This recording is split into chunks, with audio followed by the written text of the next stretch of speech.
this is Roger. Thanks for dropping by. This is another one in the Cattleya type series. This will be part 5, I think.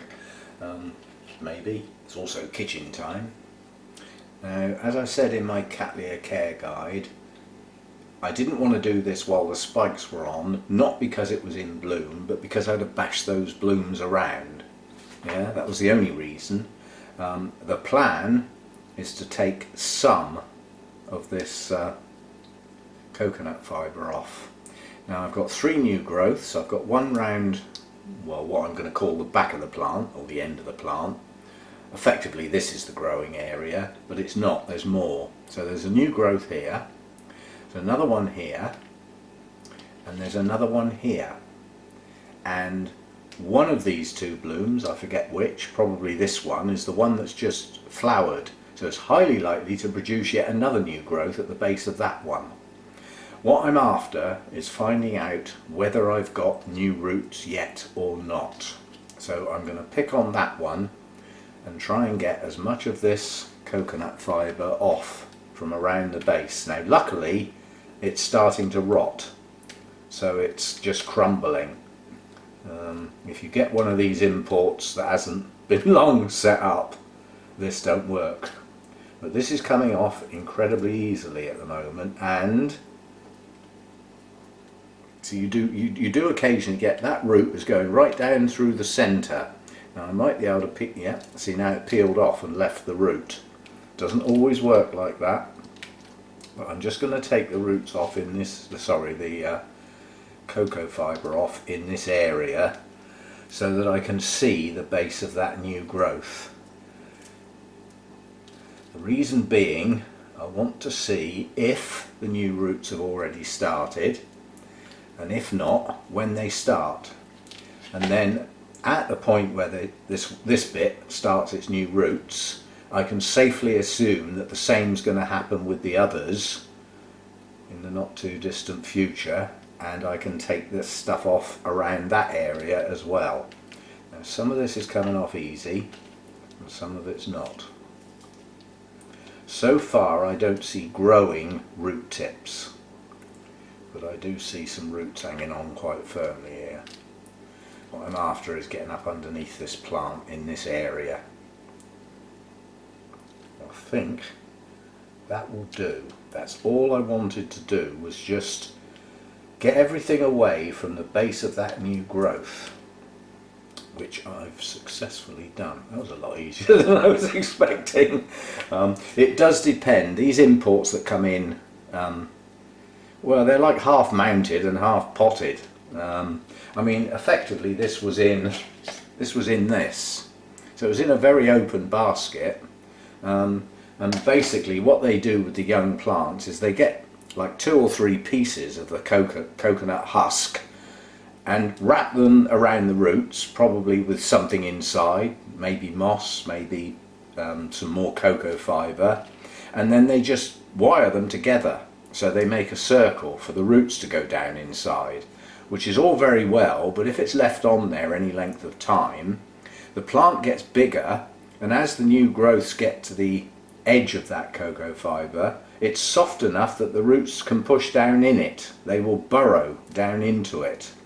But unfortunately, they don't come out so easy. They might push their way down in there. Right, so what have we got? On closer inspection, the base of that new growth does not have new roots forming yet. I'll see if I can get in relatively close. That's the new growth there, so it's at the base of those 2 pseudo bulbs in between the 2. And if we lift these roots out of the way, these are not new roots, they're older roots. There's no growing tips there. Yeah? So at least now I can see when they grow, which was the objective. That's hollow underneath there now. So as soon as that new growth pushes out some new roots, I'll see them. They'll be obvious. And once I see those new roots pushing out in that area, then I know they're not going to be far behind on that one, which is about the same size, and they won't be long forming under that one, which is half the size. So this one's pushing on later, and once I've done it, The new growth that's highly liable to come out either here or here on one of these two bulbs will already be mounted by then, because I'll have got my new roots on here, and that's the time when I'll mount it. So that's all I'm doing. That's all I wanted to do, was get some of this stuff out of the way so that I can see when the new roots come. Minimum root disturbance at the moment. A lot of these are very old, tired roots. They're viable, they can keep the plant hydrated, so that's all I'm going to do. And we'll keep our eye out. I'll have a look every couple of weeks, you know, probably every other watering. I'll just take it out of its dark hidey hole and have a look at the base of that new growth to check for new roots. That's all this exercise was for. So this is pre-mounting work, and under normal circumstances would not need to be done. It's only because of this cocoa husk stuff that luckily is rotting. So it's on its way out, otherwise it can be incredibly difficult to remove. I've had some where the imports come in this stuff and it's still quite hard, and the roots are so firmly attached you end up destroying half your roots getting it out. But if you leave it there any length of time, it will eventually rot and break down, and at that point it's going to turn acidic and hold far too much water. When it's rock hard, you know, it's not unlike cork bark. You know, a lot of water will run off and it doesn't hold quite so much. But as it ages, it does, and then you end up with a Cattleya with soggy roots, which doesn't do them any good at all. In this case, it's a Laelia crossed with a Broughtonia. I'm hoping I'll put the pop-up of the name, but it's a bit funny because it's first of all, when I bought this, it was named the two parents, one of them was named incorrectly. It was actually it was classed as a Laelia crossed with a Brassavola, which it isn't. It's a Laelia crossed with a Broughtonia. Yeah. So first of all, it was named wrong, but we found that out quite quickly. And if it's the Broughtonia crossed with the Laelia that way round, it does have a proper name. It's a registered name. If, however, the cross has been redone the other way round, it's not registered. So that name doesn't apply. And I've got no way in hell of ever finding out which way round this cross was. The fact that the market was a little flooded with these this year, I suspect somebody's redone the cross, yeah, and brought a lot of young plants on, because this came from speciotic plants, and well, they did have 3, but 2 of them didn't even make it to the opening time. They'd been bought by people setting up. So they'd been bought prior to the public even getting in to see them. So I never saw the other 2. But the guy said all 3 of them were different. One was quite dark compared with the other 2. One was in the middle somewhere, and I had the paler one, which I like.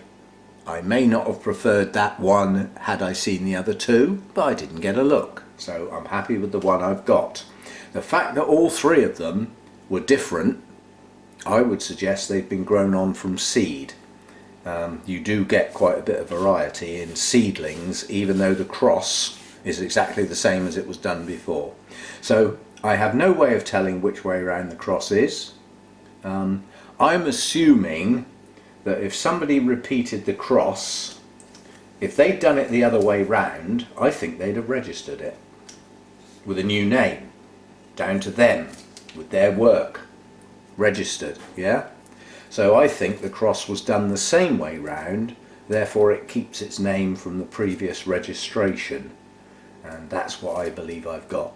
And that's my story, and I'm sticking to it. So I'm just taking advantage of getting the sheaths off while I got it in my hand so that I can see what's going on. Hidey places for bugs. Not that this one's got any. It hasn't had a chance to get any yet. I've known it long enough. Anyway, so that's the job done. That's all I wanted to do. Expose this bottom area, and we can keep our eye on that little new growth there at the base. That's the bit I'm looking at down there. When I see new roots coming out from that area, then we'll get on and do the rest of it. But this one, although I class this as a holy clay pot, because it's a Cattleya type and most of my holy clay pots are Cattleya types, this is not in the same watering cycle as the true holy clay pots, because obviously this one dries out quite a bit faster. It's not in a pot, it's open, but this stuff is holding a lot of water. So I do wait till this is virtually dry before I soak it again. And when I soak it, obviously these what are now aerial roots will get wet. So no different to being mounted with very little moss. It's the same situation really. Anyway, that's that one looked at and fiddled with, and not as fiddly as I thought it was going to be. So we'll wait for progress on that. That's all I need to do on that for today. And who knows, we might even get some new growth coming out from other places. When this gets mounted, it's going to get mounted flat, what I call flat. So I will spread the roots out top and bottom and mount it flat like that. I'm not going to try and mount it upright because I've got new growths out here which would produce aerial roots. They're too far, they would be too far away from the mount. So I'm going to mount it flat with the two growths I can see at the top. They will grow upwards and outwards because I'm still expecting a new growth here. So that will give me 3 that will climb up the mount. As such, it will need to be mounted low. The progress of this plant is going to be in this direction in the main, with this little one down here coming out the bottom of the plant. So that's that one done then. A quick sort of look around.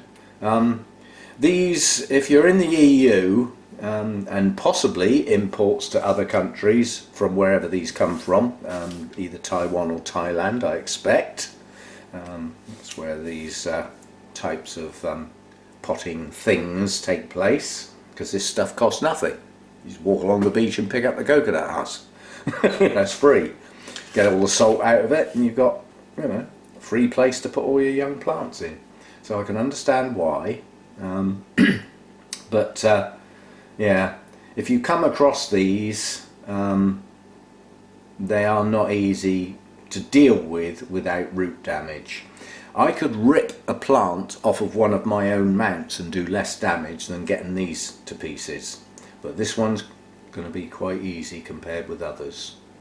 So I'm now quite looking forward to this doing its thing with the new roots and getting it stripped off, washed clean and mounted, and I think it's going to do well. But we'll keep it going as it is for now.